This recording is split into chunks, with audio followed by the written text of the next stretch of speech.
अस्सलाम वालेकुम। उम्मीद है आप खैरियत से होंगे। बहुत बहुत शुक्रिया आपके काइंड फीडबैक का। जब मैं आप लोगों के कमेंट्स पढ़ता हूँ तो मुझे बहुत एनर्जी और पावर मिलती है कि माशाल्लाह आप जिस तरह मुझे अप्रिशिएट कर रहे हैं।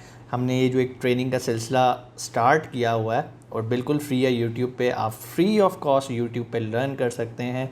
और आज का जो टॉपिक है वो पिछले टॉपिक की ही एक तसलसल को हमने जारी रखना है। लास्ट लेक्चर के अंदर हमने देखा था कि हमने अपनी प्रोडक्ट को कैसे लॉन्च करना है, जो कि प्रोडक्ट लॉन्च से रिलेटेड था। और मैं इस तरह आप कह लें कि वो प्रोडक्ट लॉन्च का पार्ट 1 था। आज हम प्रोडक्ट लॉन्च का पार्ट 2 देखेंगे। पार्ट 1 के अंदर हमने देखा था कि पीपीसी कैंपेन्स कैसे लगाई जाती हैं और उससे हमारी प्रोडक्ट पे क्या फ़र्क पड़ता है। मैंने आपको बताया था कि पीपीसी से हमारी प्रोडक्ट बन जाती है कस्टमर की रीच के अंदर, रीचेबल बन जाती है। और दूसरा मैंने फैक्टर आपको बताया था डिज़ायरेबिलिटी का। अगर आपकी प्रोडक्ट रीचेबल है और डिज़ायरेबल है तो आपकी सेल बढ़ने से कोई नहीं रोक सकता। रीचेबल बना दिया आपने पीपीसी से, डिज़ायरेबिलिटी के लिए आपने उसके अच्छे इमेजेस लगाए, अच्छे टाइटल का इंतखाब किया, अच्छे कीवर्ड्स पुट इन किए। एक फैक्टर रह जाता है डिज़ायरेबिलिटी में, वो होता है सोशल प्रोफाइल बिल्डिंग का। मींस कि कस्टमर आया, उसको आपका ऐड नज़र आया पहले सफ़े पे जो कि पीपीसी के थ्रू था। जैसे ही उसने क्लिक किया उसे प्राइस भी अच्छी लगी, तस्वीरें भी अच्छी लगीं, टाइटल भी बहुत अच्छा लगा। लेकिन जब उसने देखा कि यार इसके तो कस्टमर रिव्यूज़ ही नहीं है, इसको तो किसी ने आज तक रिव्यू ही नहीं किया, तो वो कभी भी रिस्क नहीं लेगा और आपकी प्रोडक्ट को नहीं ख़रीदेगा। तो आज हमने जो मेथड देखना है उसको हम कहते हैं SFB, search find and buy, जिसको हम यूज़ करते हैं अपनी प्रोडक्ट को ऑर्गेनिकली रैंक करने के लिए, कीवर्ड्स को रैंक करने के लिए, प्लस अपना सोशल प्रोफाइल बिल्टअप करने के लिए। तो चलें टॉपिक की तरफ चलते हैं। SFB, search find and buy, जैसा कि आपको नाम से ही जाहिर है, इसका मकसद ये है कि हमने कस्टमर्स ढूंढने हैं जो कि हमारी प्रोडक्ट को हमारे बताए हुए मेथड से सर्च करेंगे, उसको फाइंड करेंगे और फिर बाय कर लेंगे। कोई ऐसा क्यों करेगा हमारे कहने पे? क्यों करेगा वो मैं आपको बता देता हूँ। इसके लिए हम मुख्तलिफ़ सोशल मीडिया प्लेटफॉर्म्स को यूज़ करते हैं। हम अपनी वेबसाइट को यूज़ कर सकते हैं, अगर वो रैंक कोई भी अच्छी और अच्छी खासी ट्रैफिक आ रही है वहाँ पे। हम फेसबुक को यूज़ कर लेते हैं, इंस्टाग्राम को यूज़ करते हैं, पिंटरेस्ट को यूज़ करते हैं। इसके अलावा हम इन्फ्लुएंसर्स को यूज़ करते हैं अपनी प्रोडक्ट को एडवर्टाइज़ करने के लिए। और वहाँ पर हम एडवर्टाइज़ क्या करते हैं, हम ये नहीं कहते कि भाई $10 का ग्राइंडर है, ले लो, ऐसा नहीं है। कोई भी आके फेसबुक पे आपकी प्रोडक्ट को बाय नहीं करेगा, इंस्टाग्राम पे नहीं करेगा। हम वहाँ पर इस तरह की कैंपेन डिज़ाइन करते हैं, इस तरह से अपनी कस्टमर्स को लेकर आते हैं कि भाई हमें प्रोडक्ट टेस्टर्स चाहिए जो कि हमारी प्रोडक्ट को चेक कर सकें और अपना ऑनेस्ट फीडबैक दे सकें, ताकि हम अपनी इस प्रोडक्ट में मज़ीद बेहतरी ला सकें। और इसके लिए उनका फ़ीडबैक लेने के लिए हम उनसे कोई पैसे चार्ज नहीं करेंगे, बल्कि उन्हें ये प्रोडक्ट फ्री ऑफ कॉस्ट देंगे। बहुत सारे कस्टमर आ जाते हैं, आपको पता है मुफ्त लेने के लिए तो दुनिया भरी पड़ी है। तो वो जब आप उन्हें as a product tester invite करते हैं तो वो आपकी प्रोडक्ट ख़रीदने के लिए तैयार हो जाते हैं। फिर आगे आप उनसे एक रिक्वेस्ट करते हैं कि देखें आप हमारी प्रोडक्ट ख़रीदना चाहते हैं, आपको हमें एक छोटी सी फेवर देनी पड़ेगी। जो तरीक़ाकार मैं आपको बताऊँगा आपने उसके मुताबिक मेरी प्रोडक्ट को ख़रीदना है। वो कस्टमर कहेगा जी ओके फ़ाइन, ठीक है, मुफ्त मिल रही है, 5-10 मिनट लगाने से उन्हें कोई फ़र्क नहीं पड़ता।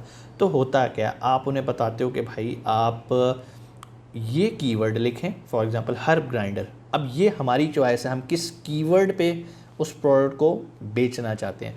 जिस कीवर्ड को हम रैंक करना चाहते हैं, रैंकिंग से मुराद ये है कि अगर कोई शख्स उसे टाइप करे तो हमारी प्रोडक्ट उस कीवर्ड के अगेंस्ट पहले सफ़े पे नज़र आए। जिस कीवर्ड को हम रैंक करना चाहते हैं, हम अपने उस कस्टमर को कहते हैं कि भाई टाइप हर्ब ग्राइंडर को टाइप करो और उसको ढूंढो। साथ हम उसे हिंट दे देते हैं कि यार हमारी प्रोडक्ट जो है ना वो फर्स्ट 7 पेजेस पे पड़ी हुई है। लेकिन यहाँ पर आके एक हर्डल भी आता है। हर्डल ये आता है कि जब आपकी नई लिस्ट होती है, ज़ीरो रिव्यू होता है, तो हमारी प्रोडक्ट टॉप 7 पेजेस में नहीं होती, वो कहीं 25 26 पेज पे पड़ी होती है। तब उसका क्या हल होता है? उसका बड़ा आसान हल है, हम गूगल पे जाते हैं। गूगल पे जाके बहुत सारी वेबसाइट्स हैं जो कि आपको सुपर यूआरएल बना के देती हैं। सुपर यूआरएल क्या होता है? सुपर यूआरएल से मुराद एक ऐसा लिंक होता है कि जब उस पर कस्टमर क्लिक करता है तो अमेज़ॉन को लगता है कि आपने हर्ब ग्राइंडर लिखा है और इस प्रोडक्ट तक पहुँचे हो, बजाय इसके कि डायरेक्ट लिंक क्लिक करके आप उस तक पहुँचो। आपने कभी भी अपने बायर को डायरेक्ट लिंक नहीं देना। हम सुपर यूआरएल जनरेट कर लेते हैं और हम ये ज़्यूम करते हैं कि अमेज़ॉन को नहीं पता, लेकिन अमेज़ॉन को पता होता है कि आप किस कीवर्ड के थ्रू जा रहे हो और क्या आपने कौन सा यूआरएल यूज़ किया है। खैर आपने जब वो यूआरएल देना है तो कस्टमर डायरेक्ट उस यूआरएल पे जाना है, वहाँ से जाके ऐड टू कार्ट करना है, ख़रीदना है और आ जाना है। आप अपना क्राइटेरिया टफ़ भी रख सकते हो, लाइक जितना अच्छा आप क्राइटेरिया रखोगे उतना आपको ज़्यादा बेनिफिट है। अपना कीवर्ड टाइप करवाएं, कस्टमर से कहीं पहले आके क्वेश्चन करें इस प्रोडक्ट के बारे में, और जो वो क्वेश्चन करे उसके अंदर भी कीवर्ड होना चाहिए।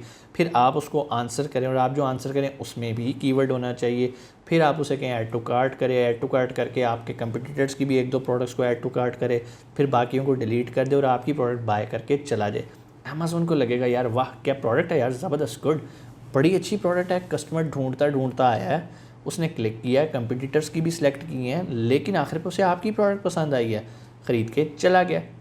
सो ऐसा काम करके ही आप, इसे हम कहते हैं search find and buy, Amazon को रियलाइज़ करवाते हैं कि मेरी प्रोडक्ट की वर्थ है, इसको नीचे से उठाओ और पहले सफ़े पे लेके जाओ। तो आहिस्ता आहिस्ता आप नोट करेंगे जब आप ये एक्टिविटी करना शुरू करते हैं SFB वाली, तो आपकी प्रोडक्ट 25वें सफ़े से उठ के ग्रेजुअली खुद ही छठे, सातवें, तीसरे, दूसरे तक पहुंच जाती है। अब जिन लोगों ने आपकी प्रोडक्ट ख़रीदी होती है वो ख़रीद के जा चुके होते हैं। अब हम अगला काम क्या करते हैं, हम 2 हफ्ते बाद, 3 हफ्ते बाद जब उन्हें प्रोडक्ट मिल चुकी होती है, हम उनसे फेसबुक पे, इंस्टाग्राम पे, जिस प्लेटफॉर्म के थ्रू भी वो हमारे तक आए होते हैं, हम उनसे जाके रब्ता करते हैं और उनसे पूछते हैं कि जी आपने एज ए प्रोडक्ट टेस्टर हमारी प्रोडक्ट ख़रीदी थी तो आपको कैसी लगी। बहुत सारे लोग, 90% लोग कहेंगे यार कमाल प्रोडक्ट थी, बहुत अच्छा था, मज़ा आया, वेरी गुड, एक्सीलेंट। उन लोगों को आपने फ़िल्टर करके साइड पे रख देना। बहुत सारे लोग कहेंगे नहीं नहीं यार फजूल थी, ये क्या घटिया सी प्रोडक्ट है, ऐसे लोगों को भी आपने साइड पे कर देना और आपने उन्हें कहना है सर आपके फ़ीडबैक का बहुत शुक्रिया, हम अपनी प्रोडक्ट में मज़ीद बेहतरी लाएंगे, हमारे पेज को लाइक करें ताकि आप को मज़ीद अपडेट्स मिलती रहें हमारे पेज पे। उसके बाद टाटा बाय बाय, दोबारा उन्हें आपने छेड़ना भी नहीं। अब आ जाते हैं उन 90% लोगों की तरफ जिन्होंने कहा यार वेरी गुड प्रोडक्ट। अब आपने उन्हें क्या करना है, उन्हें कहा यार अच्छा इतनी अच्छी प्रोडक्ट आपको लगी है, तो भाई अगर आपको अमेज़ॉन ये सवाल करे कि आपको ये प्रोडक्ट कैसी लगी है, तो क्या आप यही अल्फाज अमेज़ॉन को बता सकते हो? वो कहेंगे जी ऑब्वियसली, क्यों नहीं, क्योंकि उन्हें मुफ्त मिली होती है। अब अगला काम क्या होता है, हम जाते हैं सेलर सेंट्रल पे और वहाँ पर जाके अपने ऑर्डर्स में जाते हैं, और चूंकि हमारे पास उनका ऑर्डर नंबर आया होता है कस्टमर का, हम उस ऑर्डर नंबर पे जाके वहाँ पर अमेज़ॉन ने अब हमें एक ऑफ़र देनी शुरू कर दी है जिसको हम कहते हैं रिक्वेस्ट अ रिव्यू। तो हम रिक्वेस्ट अ रिव्यू पे क्लिक करते हैं तो हमारा वो जो बायर जिसको हमने फ्री दिया होता है, जिसने अमेज़ॉन से तो परचेज़ किया होता है और हमने उसे बैक एंड से पेपॉल से रिफ़ंड किया होता है, तो उसको एक ईमेल चली जाती है अमेज़ॉन की तरफ से कि भाई इस प्रोडक्ट को आपने ख़रीदा था, आप इसके बारे में क्या रिव्यू देना चाहते हैं। जैसे वो उस ईमेल पे क्लिक करता है सीधा वो आपकी लिस्ट के रिव्यू वाले पेज पे आ जाता है, वहाँ पर वो आगे ऑटोमेटिकली, आपने नहीं उसे कहना भाई 5 स्टार दो, ये इंतहाई गैर अखलाकी बात होती है और मैं इसको अच्छा नहीं समझता। आपने उससे कहना भाई ऑनेस्ट रिव्यू दो, तो ज़ाहिरी बात है जिसने फ्री ली होती है वो आपको ऑनेस्ट रिव्यू ही देगा। अब 4 स्टार भी दे दे कोई बात नहीं, आपने उसे नहीं कहना कि मुझे 5 स्टार दो, उसने रिव्यू देना है, सबमिट कर देना है, आपका सोशल प्रोफाइल बिल्टअप होना शुरू हो जाएगा। 1 रिव्यू आ गया, 2 रिव्यू आ गए, इसी तरह जो 90% आपने जो फ्री अच्छे लोग हैं, आपने उन्हें कहना है 90% में से अगर 40% भी आपको आके रिव्यू देने में कामयाब हो जाते हैं तो आपका एक सोशल प्रोफाइल बिल्टअप हो गया। बहुत सारे लोग कहते हैं कि सर हम फ्री क्यों बांटें, सर्च फाइंड एंड बाय में आप फ्री दे रहे हो ना, बेसिकली गिव अवे कर रहे हो, ऐसा तरीके से गिव अवे कर रहे हो कि किसी को कोई बुरा भी नहीं लग रहा। आप कह रहे हो भाई मेरी प्रोडक्ट टेस्ट कर लो, मैं तो एज ए प्रोडक्ट टेस्टर आपको फ्री दे रहा हूँ, वैसे नहीं दे रहा कि आप मुझे रिव्यू करो, ठीक है, और ना ही हम उनसे 5 स्टार रिव्यू मांग रहे हैं। तो अब जब आपने ये काम कर लिया, फ्री बांट दिया, तो लोग कहते हैं सर हम क्यों फ्री बांटें। ज़्यादातर पाकिस्तानियों की साइकी यही होती है कि भाई फ्री बांटें, क्यों बांटें भाई फ्री, हम तो कारोबार करने बैठे हैं, ये कैसा कारोबार है क्या मुफ्त बांटें। तो अगर आप अमेज़ॉन पे काम करना चाहते हैं तो आपको दिल बड़ा करना पड़ेगा, इन चीज़ों को हज़म करना पड़ेगा। It's a part of the business, strategy है अपने आप को पहले सफ़े पे लाने के लिए। सो अब क्या हुआ, अब जो आपने फ्री बांटा था ना उससे आपको 2 फ़ायदे हुए। नंबर 1, आपका कीवर्ड रैंक होना शुरू हो गया, आपका ऑर्गेनिकली प्रोडक्ट पहले दूसरे सफ़े पे नज़र आनी शुरू हो गई, आपको ऑर्गेनिक ऑर्डर आने शुरू हो गए, ठीक है। दूसरा फ़ायदा ये हुआ कि उन्हीं लोगों ने आके जब आपको रिव्यू किया तो आपका एक सोशल प्रोफाइल बिल्डअप होना शुरू हो गया। सो अब आपकी प्रोडक्ट डिज़ायरेबल बनना शुरू हो गई कस्टमर के लिए। सो पैरेलल PPC चल रही हो, इधर SFP की मदद से आपका सोशल प्रोफाइल बिल्टअप हो रहा हो, कमाल का कम्बिनेशन बन जाता है। बहुत सारी प्रोडक्ट्स ऐसी होती हैं कि आप अभी पीपीसी कैंपेन लगाएं, साथ ही आपकी सेल स्टार्ट हो जाती है और रिव्यूज़ आना शुरू हो जाते हैं। जिस तरह मैंने पिछले लेक्चर में भी बताया था, आज के लेक्चर में मैं आपको बता रहा हूँ कि there is no hard and fast rule कि मेरी प्रोडक्ट पे एसएफपी काम करेगा, मेरी प्रोडक्ट पे पीपीसी काम करेगा, या दोनों को पैरेलल चलाना पड़ेगा। सो इस चीज़ का आपने ख्याल रखना है। आपने ये नहीं कहना कि सर ने ये कहा था, ये कहा था। ये प्रोडक्ट टू प्रोडक्ट वेरी करता है, और यहाँ पर आके पता चलता है कि आप कितने स्मार्ट हैं, आप कितने इंटेलिजेंट हैं। यही बात मैं बताता हूँ कि अमेज़ॉन बिज़नेस हर बंदे के लिए नहीं बना। आपको इसमें बहुत इनोवेटिव होना पड़ता है, नए नए आइडियाज़ डिस्कवर करने पड़ते हैं। क्यों? अमेज़ॉन का एल्गोरिदम चेंज हो रहा है और आपने भी अपने आप को रैंक करना है, पहले सफ़े पे लेकर आना है। एक टाइम होता था हम पीपीसी नहीं यूज़ किया करते थे, हमें ये लगता होता था कि भाई अगर हम पीपीसी के थ्रू करेंगे तो हमारी प्रोडक्ट यूज़ टू हो जाएगी पीपीसी के। अमेज़ॉन को लगेगा कि भाई पीपीसी लगती है तो इसकी सेल आती है, तो हम कभी पीपीसी यूज़ ही नहीं किया करते होते थे। हम सिर्फ इसी एसएफबी के मेथड से अपनी ऑर्गेनिक सेल करके पहले सफ़े पे ला के अपनी ऑर्गेनिक सेल पे रहते थे। जबकि अब अमेज़ॉन का एल्गोरिदम ये है, अब अमेज़ॉन प्रमोट करता है उन लोगों को जो पीपीसी को यूज़ करते हैं। क्यों? अमेज़ॉन को तो डबल पैसे आ रहे हैं, चीज़ बिकने पे भी पैसे आ रहे हैं, प्लस आप उसका प्लेटफॉर्म यूज़ कर रहे हैं, उसे पैसे दे रहे हैं एडवर्टाइज़ करने के। उम्मीद है आपको ये एसएफबी का आज का टॉपिक समझ में आया होगा। फिर भी कोई क्वेश्चन हो तो नीचे कमेंट सेक्शन में आके आप कमेंट कर सकते हैं। और अगर आप हमारा पेड ट्रेनिंग कोर्स ज्वाइन करना चाह रहे हैं जिसमें हम ये सारी चीज़ें प्रैक्टिकली करके देखते हैं, तो नीचे मेरे मैनेजर का नंबर आ रहा है, आप अपनी सीट रिज़र्व कर सकते हैं।